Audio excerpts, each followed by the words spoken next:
안녕하세요. 결혼 2년차 새댁에 나이는 올해 30이고요. 남편은 저보다 한 살 아래이며 둘 다 아직은 아이를 가지고 싶은 마음이 없어 이세 계획이 없이 신혼만을 즐기고 있는 신혼부부입니다. 석걸이라서 제 얘기를 쓰는 것에 서투름이 있지만 여동생 얘기를 생각을 하고서 따뜻한 시선으로 바라봐 주시면 감사하겠습니다. 제가 첫 결혼 생활이고 첫 시어머니와의 신경전 때문에 마음이 너무 혼란스럽고 괴로울 때가 많거든요. 저희 남편은 앞서 말씀드렸듯이 저보다 나이가 어리기도 하고 또 사회에서도 저보다 훨씬 뒤처지는 사회초년생입니다. 사랑하는 남자한테 뒤처진다는 소리를 하고 싶지는 않지만 최대한 객관적인 저희 부부의 조건을 설명해 드리는 게 나을 것 같아서 짧게 설명을 해볼게요. 저는 대기업 6년차 직장인이고 남편은 1년차 7급 공무원입니다. 저희 둘은 서울 상위권 대학을 졸업했으며 둘 다 대학 때부터 장기간 연애를 한 커플이었어요. 남편이 군대를 다녀온 후에도 제가 끝까지 기다려줬고 학교 복학을 했을 때에도 데이트 비용은 제가 다 내면서 사귀었습니다. 그땐 돈이 아까운 줄도 몰랐고 지금 다시 시간을 되돌린다고 하더라도 모든 비용은 제가 선뜻 낼 의향이 있습니다. 남편이 돈을 벌지 못하고 있는 상황이었기에 돈이 없는 줄을 아니까 어떻게든 제가 금전적인 부담을 덜어주고 싶었거든요. 늘 자신에게 돈을 아끼지 않는 저에게 남편이 충분히 고맙다는 인사와 사랑을 표현해주기도 했기에 딱히 큰 마찰이나 불만은 가져본 적이 없었습니다. 그러나 남편이 대학을 졸업하고 공무원 시험 준비에 들어갔어요. 언제 어떻게 끝이 날지 모르는 시험이었기에 처음 시작을 했을 때만 하더라도 저도 좀 힘든 점들이 있었습니다. 주변에서 친구들은 비슷한 조건 혹은 더 나은 조건의 남자를 만나서 연애를 잘만 하고 있는데 저는 늘 남편이 잠시 쉴 시간에만 겨우 찾아가서는 얼굴 한번 보여주고 마는 게 데이트의 전부였거든요. 여자인 제가 많이 외로운 연애였지만 공부하면서 불안정한 미래를 그리고 있을 남편은 오죽 힘들까 싶었던 마음에 다 상관이 없었습니다. 오히려 남편이 공부를 하는 바람에 크게 돈 쓰는 데이트를 할 일이 없었고 저는 그 순간을 놓치지 않은 채 남편을 응원하면서 제 딴엔 제 월급을 정말 열심히 저축했죠. 그러다가 남편이 공무원 시험에 합격을 해버렸고요. 기다려줘서 고맙다며 남편은 저와 연애가 아닌 결혼을 하고 싶어 하더라고요. 자기도 이제 7급 공무원이고 저랑 결혼해서 함께 돈 모아 살며 더 안정적인 미래를 그려나가고 싶다면서 말입니다. 남편의 마음이 고마웠어요. 대부분 수험 생활을 한 사람들을 기다리다 보면 합격 후 차이기도 한다고 하던데 차기는커녕 결혼하자고 프로포즈를 하는 내 남편이 너무 로맨틱하고 좋았죠. 찐사랑이라 생각하며 당장 결혼을 감행했습니다. 남편이 모아놓은 돈이 없을 게 뻔하였기 때문에 저희 부모님과 제 돈을 털어 결혼식도 아주 조그맣게 올렸고요. 다만 식대에 들어온 시댁의 축의금은 모두 저희 집에서 가져갔어요. 시댁에서 제대로 보태준 돈이 없었기 때문에 남편이 먼저 나서서는 그렇게라도 저희 집에 돈을 지불하라며 시댁 식구들과 말을 맞췄더라고요. 참 염치가 있는 좋은 사람이었죠. 얼마 안 되는 돈이긴 했지만 시댁으로부터 축의금도 대신 받았고 시아버지께서 그간 모아놓은 돈이라며 3천만 원이 든 통장 하나를 건네주기도 하셨습니다. 다 합쳐도 돈 5천만 원이 안 되는 금액을 결혼하는데 보태주셨기 때문에 저희 친정에서는 경제적으로 저희 집보다 많이 기울어지는 집안이라며 많이 불안해하셨어요. 하지만 그럼에도 남편이 참 괜찮은 사람이란 것을 확신했기에 걱정에서만 그친 채 결혼을 강행했던 것이었죠. 신혼집도 저희 부모님의 도움을 받아서 지금의 전셋집으로 들어왔고 그에 필요한 가전제품들도 다 제가 준비를 했어요. 물론 저도 겨우 대기업 회사원에 불과했기 때문에 모은 돈이 그리 크게 있는 건 아니었지만 어떻게든 전략을 하면서 둘이 사는 데에 부족함이 없을 만한 집을 만들어냈습니다. 친정 부모님이 없었더라면 저는 정말 이 결혼을 못했을지도 몰라요. 그러다 저희 집으로 가구 하나가 집들이 선물이라며 들어왔어요. 저희가 정말 존경하는 제 대학 교수님이셨는데 졸업 후에도 쭉 인연을 쌓으며 잘 지내오던 중 깜짝 선물이라면서 식기세척기 하나를 사서 보내주셨더라고요. 코로나로 결혼식에 참석을 못하셨는데 그게 미안했다며 더 신경을 써서 말이죠. 정말 감사했습니다. 한두 푼이 아닐 텐데 이렇게 선물을 잊지 않고 챙겨주신 것만으로도 너무 감사드렸죠. 하지만 저희 집에는 이미 전셋집 옵션으로 식기세척기가 부엌에 설치되어 있었고, 그래서 당장 쓸 수 있는 환경이 못 되었어요.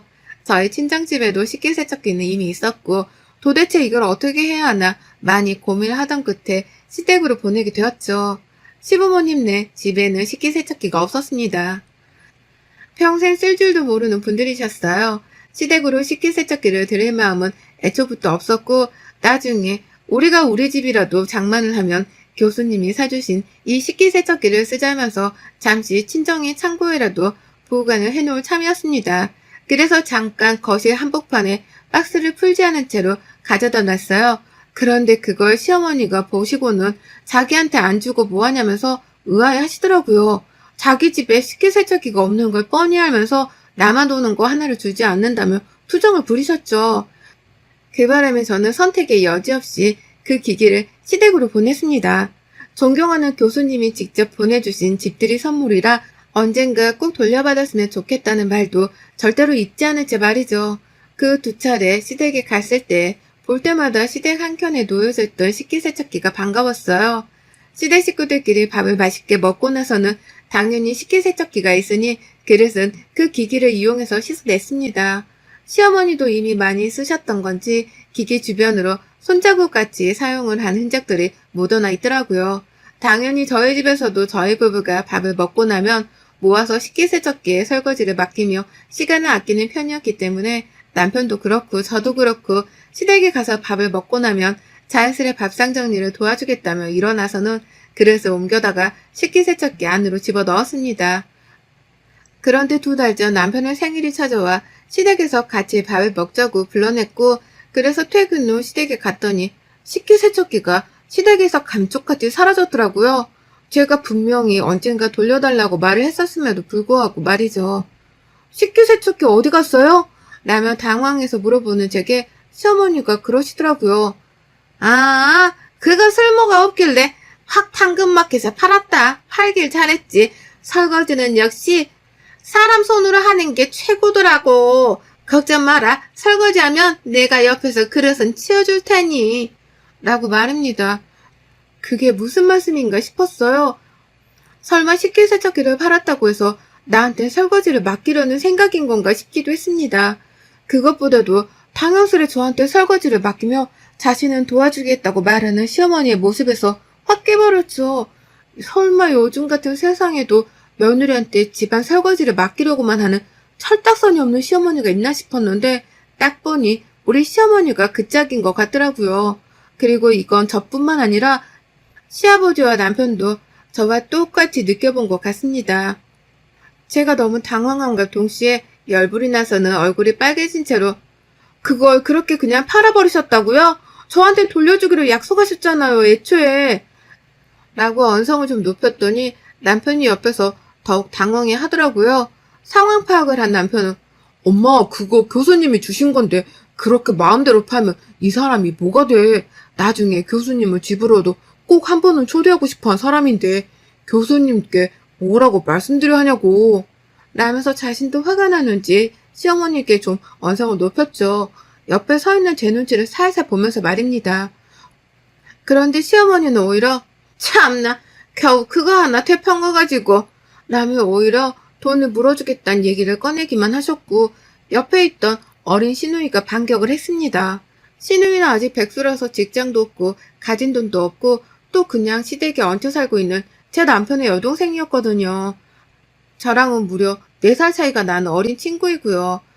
그래도 생각이란 건 하고 살 줄 아는 나이라고 여겼는데 이제 보니 정말 시어머니나 딸이나 똑같더라고요. 아휴, 언니 그거 좀 버렸다고 되게 땡땡거리네. 그럼 이 코딱지만한 집에 식기세척기를 억지로 두고 살라는 거예요? 우리 엄마도 잘 쓰질 않아서 한참 고민하고 또 고민하다 판 거라고요. 우리 엄마한테 왜 이렇게 모질게 화를 내요? 너무한 거 아니에요? 라면서 따박따박 자기 엄마한테 말이 심하다며 오히려 저를 나무라는데 순간 제 얼굴이 잘못한 것도 없는데 더욱 화끈거리더라고요. 나보다 한참 어린애가 저한테 버릇이 없네만해 하면서 훈계를 두려고 하는 꼴을 당해보니 말입니다. 기분이 많이 나빴고 또 괜히 시댁에 식기세척기를 준 것 같아서 이게 다 제 탓이라고 속으로 엄청 자책하고 후회를 했어요. 누구를 탓하지도 못한 채 그냥 기분이 너무 더러워서 시댁을 나와버렸죠. 알아서 생일밥 드시라고 말을 남긴 채 남편을 두고 말입니다. 그러자 남편도 자기 혼자서 어떻게 밥을 먹고 가냐며 저를 무작정 따라 나왔고요. 졸지에 시어머니는 아들 생일상을 차렸다가 정작 아들 없이 밥을 드셔야 했답니다. 집으로 가는 길에 저한테 신우이는 카톡까지 보내선 언니 진짜 너무한 거 아니에요? 가더라도 우리 오빠는 다시 집으로 보내요. 우리 엄마가 오빠 생일밥 만든다고 오늘 아침부터 일어나서 요리했는데 언니가 뭔데 그 노력을 다 헛수고로 만들어요? 겨우 그 식기세척기 하나로 되게 쪼잔하게 구네? 라며 토시 하나 틀리지 않고 이렇게 보내왔더라고요. 솔직히 신우이 말이 맞는 말이었습니다. 식기세척기가 별거 아닌 사람에게는 제가 굉장히 쪼잔하게 굴고 있는 것으로 보일 수도 있었겠죠. 하지만 명색이 남의 물건이잖아요. 제가 분명히 처음 줄 때도 도로 돌려줘야 한다고 말을 했었고요. 그런데 그 약속을 깨고는 멋대로 식기세척기를 팔아버렸던 것을 정말 이해할 수가 없었습니다. 뭐 이렇게 무례한 사람들이 다 있나 싶어서 카톡을 받고도 한참을 말을 잇지 못했고 결국 남편이 빌고 또 비는 바람에 겨우 진정을 할 수 있었어요. 시아버지도 제가 걱정이 되셨는지 괜찮냐고 연락이 와주셨고요. 이 집 구석에서 남자들이라도 제정신인 것이 천만다행이라 여기며 겨우겨우 식기세척기 일은 잊고 살고 있었어요. 그러다 얼마 전 제가 시댁에 가야 하는 일이 있었습니다. 마음은 너무 내키지 않았고 또 기회만 된다면 시댁에 가고 싶지가 않았어요. 하지만 시어머니가 먼저 나서서 제게 꼭 집으로 와줬으면 좋겠다고 사과의 전화를 걸어 오셨더라고요.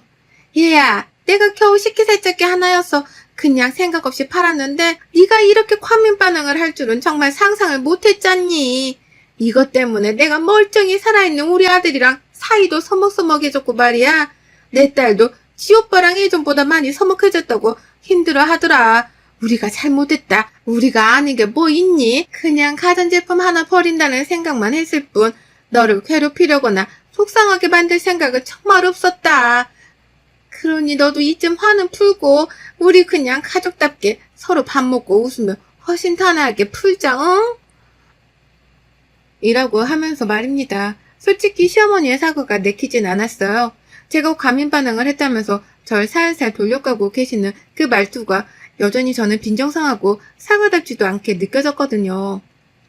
하지만 그럼에도 먼저 연락을 해와서 어른이 사과를 하시니 저도 별 수 없더라고요.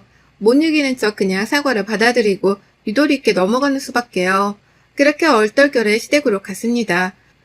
아가씨랑은 아직 제대로 서로 사과한단 말을 나눠본 적이 없었지만 집에 들어가니 아가씨가 먼저 저한테 언니 왔어요? 라며 아무렇지 않게 인사를 하더라고요. 그래서 저도 아무 일이 없었던 것처럼 네 라며 대답을 했습니다. 그렇게 앉아서 그냥 TV를 보며 시아버지와 남편이 띄우려는 분위기에 장단을 맞추며 대화를 나누고 있다가 조금 뜬금없긴 했지만 가족들 다 같이 장을 보러 마트에 갔어요. 저희 부부가 주말 어중간한 시간에 찾아가서였는지 시어머니는 요리할 장을 봐오지 않았다고 하며 저희를 우르르 데리고 나가더라고요.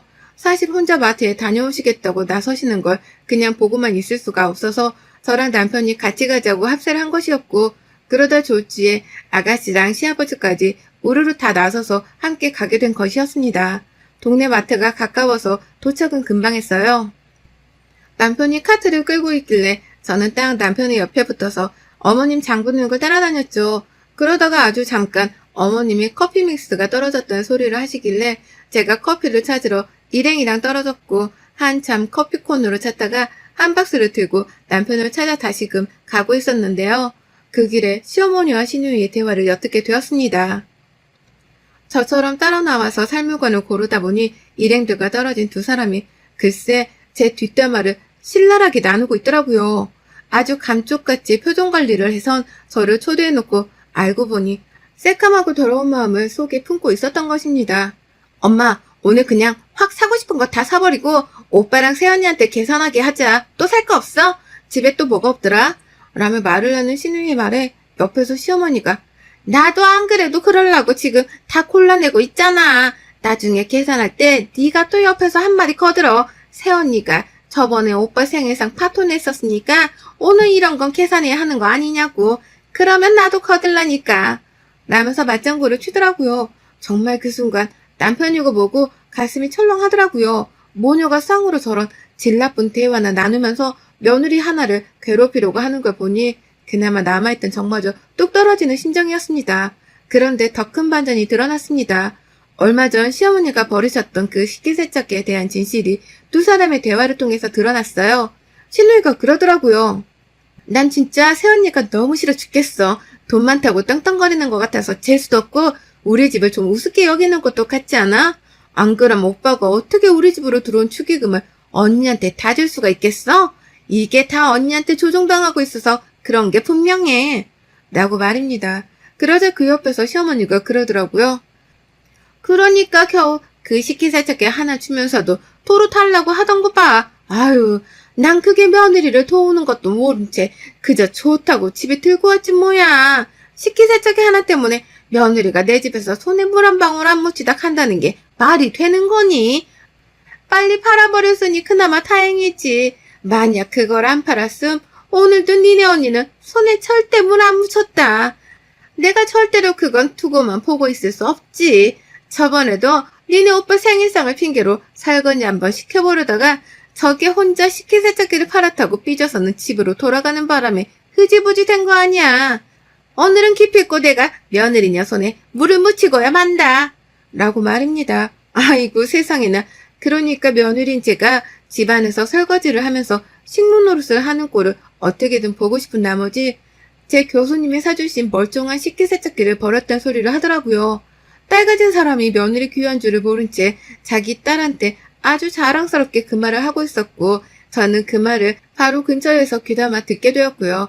파르르 떨리는 입술을 진정시키며 확 그냥 마트 안에서 저 모녀를 개박살 내줄까도 싶었지만 참았습니다. 카트를 끌고 있던 남편을 재빠르게 찾아가서는 호주머니 안에 있던 지갑을 꺼내들었고요. 저 혼자 몸이 안 좋아서 먼저 집에 가겠다는 말을 남기고 마트를 빠져나왔어요. 그 바람에 마트 안에서 장을 본 건 꼼짝없이 시어머니 혹은 시아버지가 계산을 해야만 했죠. 집으로 혼자 택시를 타고 오는 게 정말 눈물도 안 나오는데 마음은 서러워 괴롭더라고요. 겨우 나 하나 손에 물 한번 묻혀보며 식모살이를 시켜보려고 식기세척기를 없앴단 말이 너무 소름 끼쳤습니다.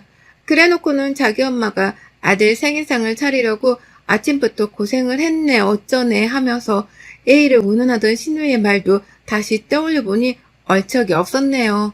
애미나 딸이나 하나같이 사람 귀한 줄을 모르고 버르장머리 없이 생각하고 행동하는 것에 대해서는 죗값을 톡톡히 치러줘야겠다 싶었습니다. 먼저 집으로 들어가 잠시 쉬고 있다 얼마 뒤 가족들이 들어왔어요. 남편과 시아버지는 집에 들어오자마자 제 상태가 어떤지를 확인하면서 걱정하는 말씀을 뱉어주셨지만 시어머니랑 시누이는 소파 위에 대놓고 누워있는 제가 너무 꼴보기 싫었는지 쳐다만 보고는 곧장 부엌으로 가더라고요. 자기들 돈으로 직접 계산을 해서 음식들을 보니 아주 그냥 한가득이었습니다. 그래서 제가 일부러 말했죠. 우와 이거 다 사느라 돈 꽤나 드셨겠어요. 오늘 정말 맛있는 어머니 음식을 오랜만에 먹을 수 있겠는데요. 그런데 어쩌죠? 제가 몸이 너무 안 좋은데 그냥 남편한테 집에 바래다 주라고 하고 싶은데 그래도 오랜만에 어머님이 만들어주시는 음식을 남편도 그리워하는 것 같아서 조금만 버텨볼게요. 그 전까지 저는 좀 들어가서 쉬고 있어도 될까요? 아가씨 방 침대에 누워있어도 괜찮죠? 라고 말해줘. 그러자 아가씨도 배알이 꼴렸는지 당장 그러라는 소리는 못한 채 자기 엄마를 한번 보더니 마음대로 해요. 라고 떨떠름하게 대답을 하더라고요. 그리고 저는 정말로 아가씨 방 침대에 양말을 신고 들어가서는 한참을 누워만 있었습니다. 실제로 잠이 들기도 들었고 보란듯이 창문을 열어서 코를 골기도 했어요. 그렇게 계속 쉬고만 있다가 밖에서 남편이 다 된 거야? 와이프 부를까? 라며 말하는 소리가 들리더라고요. 그러자 시어머니도 아 국만 끓이면 되는데 나오라고 해라. 밥 공기 정도는 지가 퍼야 할 거 아니야. 라면서 저를 빨리 깨워서 일을 하게 하라는 식으로 남편을 재촉했죠. 그리고 드디어 제가 밖으로 나갔습니다. 자진해서 일어나 밖을 나가서는 어머니께 말씀드렸어요. 그럼요. 제가 밥 정도는 퍼야죠. 라면서 저를 도와주겠다고 옆에서 얼쩡거리고 있는 남편을 꼭 붙들어 매고는 밥을 퍼 밥 공기를 전해줬고요. 시어머니 보란듯이 부엌에 상부장 내에 들어가 있던 그릇들을 아주 그냥 싹 다 꺼내버렸습니다. 괜히 밥풀 묻은 주걱을 놔둘 용도로 멀쩡한 새 그릇 하나를 꺼냈었고, 국그릇으로 쓰려고 괜히 작은 용기에 한번 퍼다가 이 그릇은 너무 작겠죠? 라면서 다시 새 그릇 안에 펐어요. 시어머니가 닭볶음탕을 해놓으셨길래 이것도 제가 담을게요 라는 말을 하며 시어머니께는 그냥 빨리 거실에 가 계시라고 등 떠밀듯 내보낸 채로 저 혼자 그릇에 가득 담았습니다. 1인 1접시라면서 새 그릇들을 모조리 꺼내서는 닭볶음을 담았어요. 그릇이 너무 많이 나오니까 시어머니가 급기야 야, 너는 뭘 이런 걸 1인 1접시에 담고 그러냐 라면서 절 나무라셨지만 이내 아가씨랑 눈을 맞추고 잠잠하시더라고요. 어차피 설거지는 제가 할 건데 뭔 소용이냐 라는 듯이 말이죠. 그래서 저는 더더욱 보란듯이 부엌원의 새 그릇들을 신나게 꺼내다 썼습니다. 괜히 닭볶음탕 소스를 묻혀놓고는 물에 담궈놓지도 않은 채 식탁 위에 올려서 건조를 시키기도 했고요. 김치랑 반찬까지 오만 것들을 다 그릇이랑 그릇을 죄다 꺼내선 그 위에 담았어요. 아니면 그냥 소스만 잔뜩 묻혀서는 똑같이 식탁 위에 올려놔 건조를 시키기도 했고요. 거실에서 자기 아들 입에 들어가는 음식만 신경 쓰느라 며느리가 뭘 하고 있는지 관심도 없으셨던 시어머니 덕분에 저의 이러한 행각은 생각보다 아주 수월하게 진행되었습니다. 저는 급기야 다 푸고 남은 국냄비를 더 끓이는 척을 하다가 냄비바닥을 좀 태워놓기도 했네요.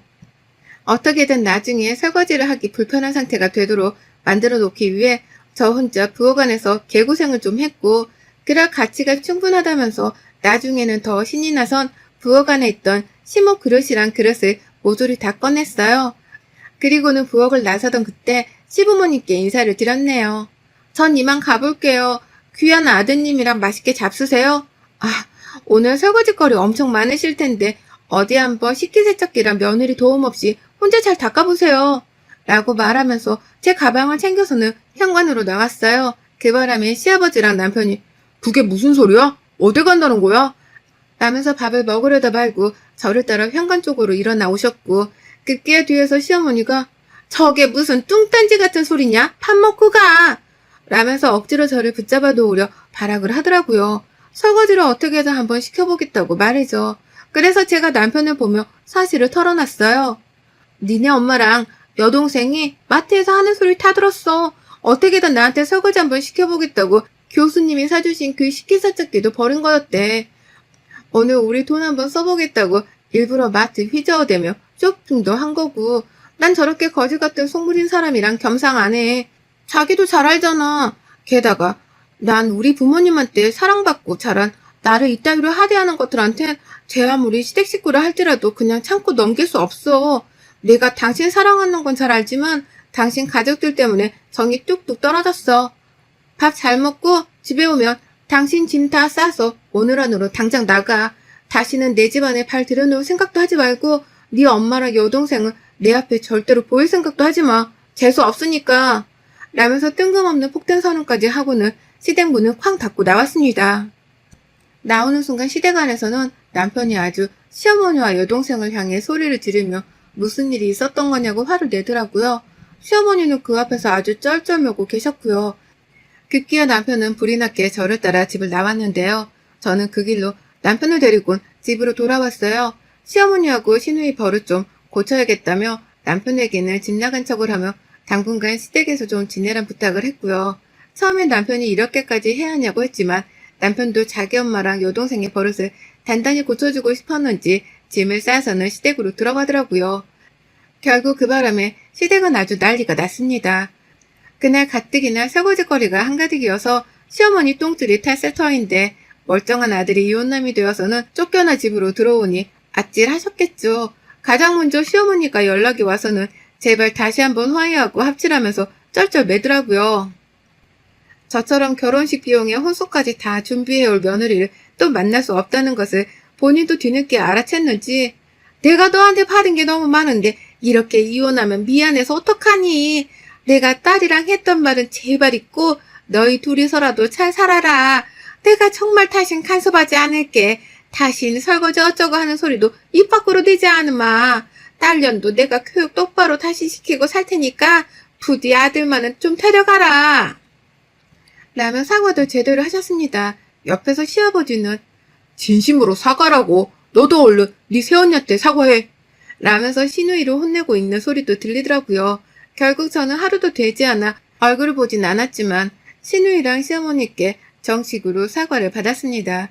절대로 다시는 설거지로 부르지도 않고 아예 연락도 잘 하지 않을 테니 둘이서라도 잘 살라면 말씀하시길래 저도 이제는 다시는 어머님 얼굴 보고 싶지 않아요.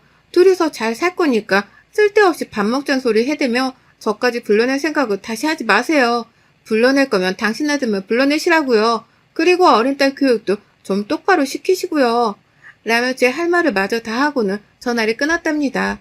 아버님께는 죄송했지만 제 결혼 생활이 편하기 위해서는 이게 최선의 방법이었다고 생각해요. 그건 남편도 마찬가지로 생각하는 듯 보였고요. 부부 사이의 관계에 자꾸 그놈의 시집살이를 시켜보겠다며 회방을 놓는 구시대적인 발상의 시어머니의 신우이. 요즘도 이런 사람들이 있다는 것에 새삼 놀랍고 실망스러웠습니다. 식기세척기만도 못한 취급을 받는 나의 처지가 너무 딱했지만 이렇게라도 사과를 받고 얼굴을 안 보고 살 수 있게 되어 참 영광이네요. 결국 교수님이 이런 미래를 내다보고 제게 식기세척기를 사주셨던 것인가 싶기도 하고요. 우리 교수님께라도 진심을 담아 근사와 밥 한 끼 대접을 해드려야겠습니다. 여러분의 생각은 댓글로 남겨주세요. 오늘도 시청해주셔서 정말 감사합니다.